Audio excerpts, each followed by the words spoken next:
Hi நண்பர்களே, இன்னைக்கு ஒரு சம்பவம் நடந்துருச்சு. அந்த சம்பவம் என்னன்னா, இந்த குப்பைக்காரனாலதான். ஓகே, ஸோ டைரக்டா என்ன நடந்ததுன்னு சொல்லி நான் உங்களுக்கு சொல்றேன். லாஸ்ட் வீக் நான் வந்து மைக் ஆர்டர் போட்டிருந்தேன். இன்னும் வரைக்கும் மைக் இல்லை யூடியூப்காக.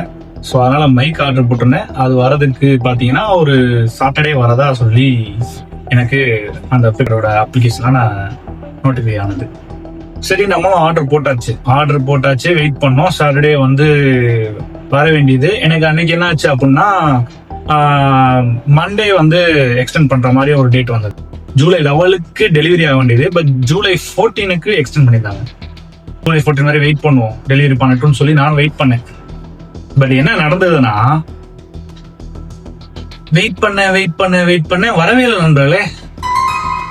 ஸோ என்ன பண்ணேன், கால் பண்ணி கேட்டா அவங்க என்ன சொல்றாங்கன்னா, ஓகே வெயிட் பண்ணுங்க, நாங்க வந்து வேற ஒரு டெலிவரி பாய் நாங்க அசைன் பண்றோம்னு சொல்லி சொன்னாங்க.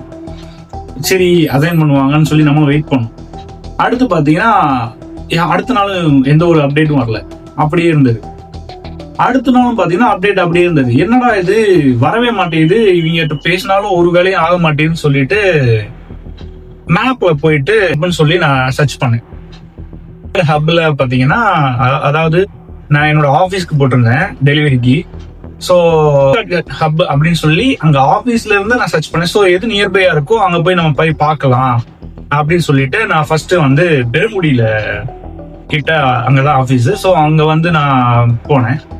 போய் பார்த்தா ஃபர்ஸ்ட் அந்த ஆர்டர் நம்பர் ஐடி இருக்கு இல்லையா, ஆர்டர் ஐடி நம்பர், அதை பார்த்துட்டு இல்ல இது இந்த ஏரியா இல்ல, நீங்க வேளச்சேரி போகணும் அப்படின்ட்டாங்க. ஓகே சரி, வேளச்சேரி போலான்னு சொல்லிட்டு எக்ஸாக்ட் லொகேஷன் சொல்லல. வேளச்சேரியில சென்னை சில்க்ஸ் இருக்கு, அதுக்கு பேக் சைடுன்னு சொல்லி சொல்லிட்டாங்க. நாமளும் போயிட்டு அங்க ஒரு ஆள்கிட்ட கேட்கிறோம், அப்படியா ஒரு ஆளும் புதுசா கேட்கிற மாதிரி, இல்லப்பா அப்பெல்லாம் ஒன்றும் இல்லப்பான்னு சொல்லிட்டு நானும் அப்படி இப்படின்னு சொல்லி அலைஞ்சு ஃபைனலா அந்த லொகேஷனை நான் கண்டுபிடிச்சிட்டேன். அந்த லொகேஷன் கண்டுபிடிச்சிட்டு உள்ள போயிட்டு நான் இந்த மாதிரி காமிச்சா அவன் காட்டுறான் ஒரு 4-5 மூட்டையை காட்டுறான். எனக்கு எடுத்து கொடுங்க, இவ்வளவு நாள் ஆச்சு, லாஸ்ட் வீக் வராண்டியது, இன்னும் வரைக்கும் வரல, எனக்கு எடுத்து கொடுங்க அப்படின்னா. நான் போனது வந்து ஒரு 6 o'clock 7 o'clock இருக்கும். சரி, போயிட்டு அங்க ஒரு 2 பேர் தான் இருந்தானுங்க. ஆனா பாத்தீங்கன்னா ஒரு பெரிய குடோனா இருந்தது. 2 பேர் இருந்தானுங்க. மூட்டை காமிச்சிட்டு ஃபுல்லாவே உங்க ஏரியா தான் ப்ரோ, வேளச்சேரி தால்மணி ஃபுல்லா வர்றது, ஸோ இது எல்லாமே எடுக்கணும், தேடி எடுக்கிறது ரொம்ப டைம் ஆகும் ப்ரோ. நான் வந்து உங்களுக்கு நாளைக்கு டெலிவரி பண்ணிடுறேன், உங்க நம்பர் நான் நோட் பண்ணிடுறேன், ஐடி நம்பரா, ஆர்டர் ஐடி நம்பரா அப்படின்னு சொல்லிட்டு, ஆர்டர் ஐடி நம்பரா உங்க நம்பர் நோட் பண்ணிடுறேன் அப்படின்னு சொல்லிட்டு நாளைக்கு வர சொல்லிட்டார். நாளைக்கு மார்னிங் நீங்க வந்து வாங்கிக்கோங்க அப்படின்ட்டு. நான் திருப்பி சொல்றேன், ப்ரோ எனக்கு வந்து நான் ஊருக்கு போகணும், எனக்கு அதுக்கு முன்னாடியே எனக்கு தேவை ப்ரோ, கொஞ்சம் பாருங்க அப்படின்ட்டு. அடுத்த நாள் காலையில மார்னிங் நான் போறேன். போய் பார்த்தா அந்த பிளேஸ்ல 4-5 மூட்டை இருந்தது, ஒரு 8-10 மூட்டை இருந்திருக்கும். அது பாத்தீங்கன்னா என் ஹைட்டுக்கு இருக்கு ஒரு மூட்டையும். அது ஃபுல்லாவே அந்த டெலிவரி பாக்ஸஸ் தான், ஃபுல்லாவே அதுதான் இருக்கு. எனக்கு பார்த்துட்டு ஐயோ இங்க என்ன சொல்ல போறேன்ற மாதிரி தான் இருந்தது. கரெக்டா சொன்ன மாதிரியே அதே மாதிரிதான் சொன்னாங்க, ப்ரோ இல்ல ப்ரோ உங்களுக்கு இன்னைக்கு தான் டெலிவரி பண்ண வேண்டியது, ஆனா கொஞ்சம் எக்ஸஸா ஆயிடுச்சு. இல்ல ப்ரோ இன்னைக்கு உங்களுக்கு டெலிவரி பண்ணலான்னு இருந்தோம், பட் எக்ஸ்ட்ரா வந்து ஆர்டர் வந்ததுனால ஃபுல்லாவே ஸ்டாக் அதிகமாயிடுச்சு, எடுக்க முடியல ப்ரோ, நாளைக்கு வாங்க ப்ரோ, நாளைக்கு உங்களுக்கு டைரக்டாவே டெலிவரி பண்ணிடலாம் ப்ரோ அப்படின்னு சொல்லிட்டாங்க. அங்க இருக்கிற அந்த 2 பசங்கள அந்த சிஸ்டம்ல ஒரு பையன் தான், அந்த பையனா சொன்னான். சரி ஓகே, நம்ம இவ்வளவு பேசி பார்த்துட்டோம், நிறைய இருக்கு, சரி கண்டுபிடிச்சு தர முடியாதுன்னு சொல்லிட்டாங்க. கண்டுபிடிச்சு தர முடியாது கண்டிப்பா, அதனால சரி ஒரு நாள் வெயிட் பண்ணணும்னு சொல்லிட்டு அடுத்த நாள் போறேன். மார்னிங்கே போறேன், நெக்ஸ்ட் டே மார்னிங்கே போறேன். மார்னிங் பாத்தீங்கன்னா அதுக்கு மேல நிறைய ஃபுல்லா இருக்கு. அப்ப வந்து அந்த ஒர்க்கிங் டைம்னால ஒரு 10:30 level கிட்ட போயிருந்தேன். ஃபுல்லா ஒரு கிட்டத்தட்ட ஒரு 10-15 பேர் கிட்ட வந்துட்டு இருக்காங்க. 10-15 பேர் கிட்ட இருந்தாங்க. நான் கேக்குறேன், இந்த மாதிரி நான் வந்துட்டு போயிட்டு இருக்கேன், எனக்கு இன்னைக்கு கண்டிப்பா வேணும் ப்ரோ அப்படின்னு சொல்ல, இல்ல ப்ரோ ஒருத்தன் சொல்றான், நான் நேத்து நான் பார்த்த ஆளு வந்து நேத்து ஈவினிங் பார்த்த ஆள் வந்து இன்னைக்கு இல்ல, நான் 2 நாள் ஈவினிங் தான் போயிருந்தேன், அண்ட் அன்னைக்கு நான் மார்னிங் போயிருந்தேன்.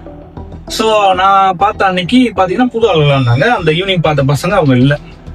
சரி அவங்கள்ட்ட கேட்டுட்டு இந்த மாதிரி நான் வந்துட்டு இருக்கேன், 3 நாளா வந்துட்டு இருக்கேன், எனக்கு இதை வந்து எடுத்து கொடுங்க ப்ரோ, எனக்கு எந்த பாக்ஸ்லாம் இல்ல, எந்த மூட்டைனா சொல்லுங்க, நானா தேடி எடுக்கிறேன் அப்படின்னு சொல்லி நான் சொல்ல. ஏன்னா நான் யூடியூப் சேனல் ஸ்டார்ட் பண்ணிட்டேன், பட் வீடியோ போடவே இல்லை.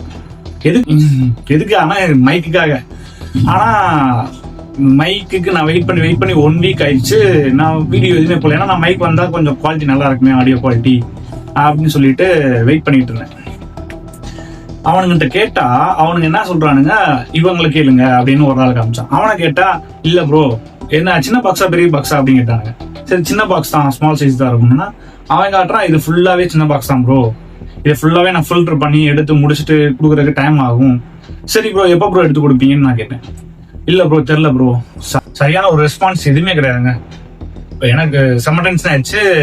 உடனே நான் இல்லைங்க நீங்க இப்படி பண்ணீங்கன்னா நான் கம்ப்ளைண்ட் ரைஸ் பண்ணிடுவேன், எனக்கு ஆர்டர் கேன்சல் பண்ணிடுங்க, நான் கன்சூமர் கோர்ட் போயிடுறேன்னு சொல்லிட்டு. அது ஆக்சுவலா ஒரு 1000 ரூபாய் ப்ராடக்ட் தான்.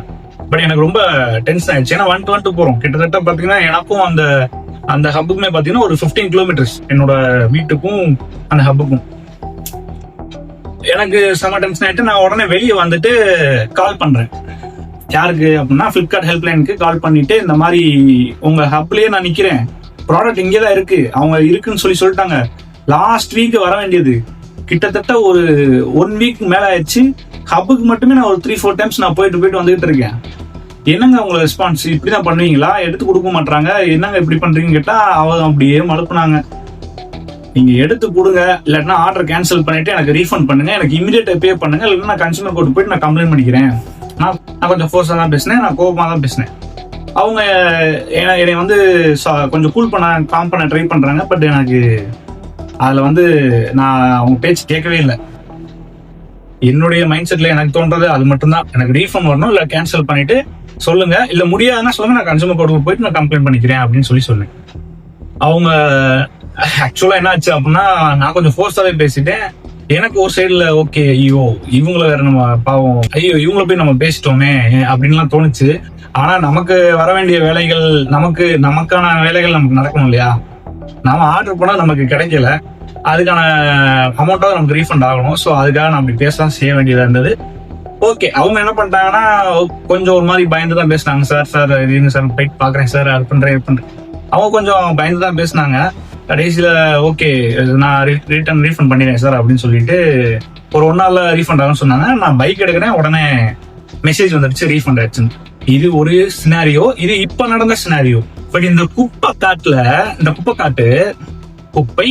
காட்டுல ஆல்ரெடி இதுக்கு முன்னாடி ஒரு டைம் இப்படி நடந்திருக்கு. அது பாத்தீங்கன்னா நான் என்னோட வீட்டுக்கு போட்டிருந்தேன். என்னோட வீடு மடிப்பாக்கம்ல இருந்து, இப்ப நான் சேஞ்ச் பண்ணிட்டேன், மடிப்பாக்கம் இருந்தது. சோ அங்க இருந்து நான் ஒரு லேப்டாப், பர்சனல் லேப்டாப் ஆர்டர் போட்டிருந்தேன். அந்த லேப்டாப் பாத்தீங்கன்னா கிட்டத்தட்ட ஒரு 6 months பிஃபோர் நினைக்கிறேன், 6 months பிஃபோருக்கு நினைக்கிறேன். அந்த லேப்டாப் போட்டு கிட்டத்தட்ட எனக்கு ஒரு 10 டேஸ்க்கு வரலங்க. எனக்கு 10 டேஸ் நான் இந்த மாதிரி கால் பண்ணிட்டே இருக்கேன், எதுவுமே தெரியல. இது கிட்டத்தட்ட ஒரு 10 டேஸாவே எனக்கு அப்படி இந்த மாதிரி டிலே பண்ணிட்டே இருந்தாங்க. இதே மாதிரி தான் நான் அப்பயும் அங்க பண்ணேன். ஓகே நம்ம டைரக்டா ஹப்புக்கு போயிடலாம், ஹப்புக்கு போய் கேட்டு பார்ப்போம் அப்படின்னு சொல்லிட்டு ஹப்புக்கு போயிட்டு நான் கேட்கறேன். அவங்க பார்த்துட்டு ஓகே இங்கதான் ப்ரோ இருக்கு, நீங்க எடுத்துக்கலாம் ப்ரோ அப்படின்னு சொல்லிட்டு எனக்கு செம்ம டென்ஷன். நான் அங்கேயும் சத்தம் போட்டு நான் பேசிட்டு எடுக்கிறேன். எதுக்கு 10 டேஸா இங்க வச்சிருக்கீங்க, எனக்கு டெலிவரி பண்ணாம ஏன் அப்படி வச்சிருக்கீங்கன்னு சொல்லிட்டு கேட்க, இல்ல ப்ரோ அதுன்னு சொல்லி அங்க ஒரு சிஸ்டம்ல இருந்தேன் மழுப்புறான். அப்புறம் வெளியே வரப்ப டெலிவரி ஒருத்தர் இருந்தாரு, அவர்கிட்ட நான் பர்சனலா ஒரு நார்மலா கேட்கற மாதிரி நான் கேட்கறேன். என்ன ப்ரோ ஏன் ப்ரோ இந்த மாதிரி 10 டேஸ் ஆகுது, இங்கதான் இருக்கு ப்ராடக்டையும் எடுத்து கொடுக்க மாட்டாங்க அப்படின்னு கேட்டா அவர் அதுக்கான ஒரு ரீசன் சொல்றாரு. என்ன அப்படின்னா ஒரு ப்ராடக்டை டெலிவரி பண்றதுக்கு 15 ரூபாய், 15 rupees. ஓகேங்களா, அந்த 15 rupeesக்கு ஏற்ற மாதிரி தான் அவங்களுக்கு எல்லாமே, என்ன ப்ராடக்டா இருந்தாலுமே, அது ஸ்மால் சைஸா இருந்தாலும் சரி, இப்போ பிக் சைஸா இருந்தாலும் சரி, எந்த ப்ராடக்டா இருந்தாலுமே 15 ரூபா தான். ஸோ அப்படின்றப்போ அவங்க எடுத்து வராங்களே அந்த பேக்கு, அதுல எவ்வளவு ஸ்மால் சைஸ் பொருள் எல்லாம் வைக்க முடியுமோ அதை தான் அவங்க ப்ரிஃபர் பண்றாங்க. யாருன்னா டெலிவரி பாய். ஸோ இதனால என்ன நடக்குதுன்னா, யாரெல்லாம் ஒரு பிக் சைஸ்ல பெரிய பெரிய ஆர்டர்லாம் ஏதாவது போடுறாங்களோ அவங்களுக்கு எல்லாம் எல்லாமே டிலே ஆகுது. இந்த குப்பை காட்டுல இது எனக்கு 2வது டைம் மெடிஸ் நண்பர்களே. இந்த குப்பை காட்டுனால எனக்கு இன்னும் வரைக்கும் மைக்கு கிடைக்காம நான் அப்படி டைரக்டா தான் பேசிட்டு இருக்கேன். ஸோ அதனால இந்த மாதிரி இஷ்யூஸ் யாராவது ஃபேஸ் பண்ணிருந்தீங்கன்னா கமெண்ட் பண்ணுங்க. அண்டு யாராவது பெரிய சைஸ்ல ஆர்டர் போறீங்கன்னா, தயவு செஞ்சு யாராவது பெரிய சைஸ்ல ஆர்டர் போறீங்கன்னா குப்பை காட்டுல போடாதீங்க. இவர் சொல்லுவாரு இன்ஜினியர் ஃபேக்ட்ஸ், அதுக்கு பேர் சொல்லுவாரு கார்டுகள்கிட்ட போய் போட்டுருங்க. நம்ம எதுவுமே டைரக்டா நேம் சொல்ல வேண்டாம். அவங்க அதுல போடுங்க, அது கொஞ்சம் பெஸ்டா வருது. இப்ப நான் இந்த மைக்குமே நான் அந்த கார்டுகள்ல தான் ஆர்டர் போட்டிருக்கேன். 2 daysல டெலிவரி ஆகும்னு சொல்லியிருக்காங்க. ஓகே பார்ப்போம் அதுவாது வருதா அப்படின்னு சொல்லி. அவரோட வீடியோ நான் எல்லாமே பார்த்திருக்கேன். அவர் ஃபுல்லாவே வந்து கார்டுகளை போட்டு தான் அடி அழிப்பாரு. அவர் மேபி அவருக்கு வந்து கார்டுகளுக்கும் அவருக்கும் சரியா இந்த மாதிரி ப்ராப்ளம்லாம் அவர் ஃபேஸ் பண்ணியிருப்பாருன்னு நினைக்கிறேன். எனக்கு ஃபுல் அண்ட் ஃபுல் இந்த குப்பை காட்டுனாலதான். ஆக்சுவலா குப்பை கார்டு ஓகே நல்லா தான் ஒர்க் பண்ணிட்டு இருந்தாங்க. ஏன்னா இப்போ ஆக்சுவலா நான் ஊர்ல இருக்கிறப்போ பாத்தீங்கன்னா அங்கெல்லாம் கரெக்டா ப்ராப்பரா டெலிவரி பண்ணிடுவாங்க. இங்க சென்னையில தான் பாத்தீங்கன்னா வந்து இந்த ப்ராப்ளமே என்ன நடக்குது அப்படின்னா, நான் பார்த்த வரைக்கும் அங்க வந்து ஒரு ஏரியா பர்டிகுலர் ஏரியால வந்து பாத்தீங்கன்னா அவ்வளோ ஆர்டர்ஸ் வருது. இப்போ வந்து அந்த தரமணி, வேளச்சேரி, பெருங்குடி இந்த ஏரியாலாம் பாத்தீங்கன்னா அவ்வளோ ஆர்டர்ஸ் வருது.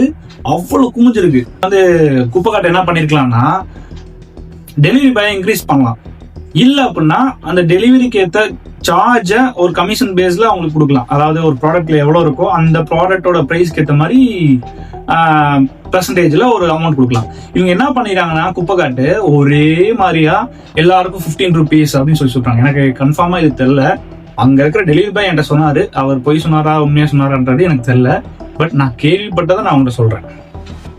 என்னன்னா அந்த 15 rupees கொடுக்கறதுக்கு பதிலா அந்த ப்ராடக்டோட பிரைஸ்ல இருந்து ஒரு பெர்சன்டேஜ் இவ்வளவு பெர்சன்டேஜ்னு சொல்லி, இல்ல அவரோட சைஸுக்கு ஏற்ற மாதிரி இவ்வளவு அமௌண்ட்னு சொல்லி சொன்னா கூட அவங்களுக்கு வந்து அவங்க ஓகே எல்லா ப்ராடக்ட்டுமே டெலிவரி பண்ணுவாங்க. இல்ல எல்லா ப்ராடக்ட் இன்னைக்கு இந்த டேட்ல இருக்கிற ப்ராடக்ட் எல்லாமே டெலிவரி பண்ணணும் அப்படின்னு கூட சொல்லலாம். அவங்க அதுக்கேற்ற மாதிரி ஏதாவது பிளான் பண்ணலாம். பட் இந்த மாதிரி ஈஸியா குப்பை காட்டு தவிர்த்துக்கிறது நல்லது. இதுதான் என்னுடைய தாழ்மையான வேண்டுகோள். இந்த குப்பை காட்டுனால நான் ரொம்ப ஒரு வாரமா சிரமப்பட்டுட்டேன். வந்து சரியா வந்து இந்த மைக்கை வந்து எனக்கு டெலிவரி பண்றாங்கன்னு பார்ப்போம். இல்ல சரியா பண்ணலைன்னா அவங்க என்ன பண்றாங்கன்றதையும் நம்ம வீடியோ போட்டு தெரிவிப்போம். நன்றி, வணக்கம்.